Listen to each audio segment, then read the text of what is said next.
আপনি দেখছেন news now, আমরা জানি কোনটা খবর। আগামীর প্রতিভা ও যোগাসনের প্রতি সচেতনতা বাড়ানোর উদ্দেশ্যে রবিবার একদিনে রাজ্যভিত্তিক যোগাসন কর্মশালা অনুষ্ঠিত হয়েছে NSRCC হলে।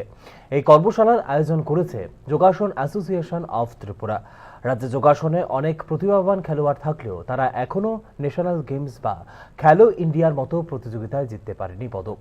সেই চ্যালেঞ্জ মোকাবেলা এবং খেলোয়াড়দের দক্ষতা আরও বাড়ানোর লক্ষ্যে আয়োজন করা হয়েছে এই কর্মশালায় যোগাসনের সিলেবাস ও নিয়ম নীতি সংক্রান্ত সাম্প্রতিক পরিবর্তন সম্পর্কে আলোচনা করা হয়েছে বিস্তারিতভাবে। ভবিষ্যতে এই ধরনের আরও কর্মশালা আয়োজন করে রাজ্যের প্রতিভাবান খেলোয়াড়দের জাতীয় পর্যায়ে স্বীকৃতি ও সফলতা অর্জনে সহায়তা করা হবে বলে জানিয়েছে যোগাসন অ্যাসোসিয়েশন অব ত্রিপুরা। যোগাসনে আমাদের রাজ্যের অনেক ট্যালেন্ট রয়েছে, যারা প্রতিনিয়ত উত্তরোত্তর বিভিন্ন ন্যাশনাল ইভেন্টে, RGFI ন্যাশনাল ইভেন্টে ভালো পারফরমেন্স করে আসছে, কিন্তু খেলো ইন্ডিয়াতে এবং ন্যাশনাল গেমসে এখনও আমাদের কাছে পদক অধরা রয়েছে।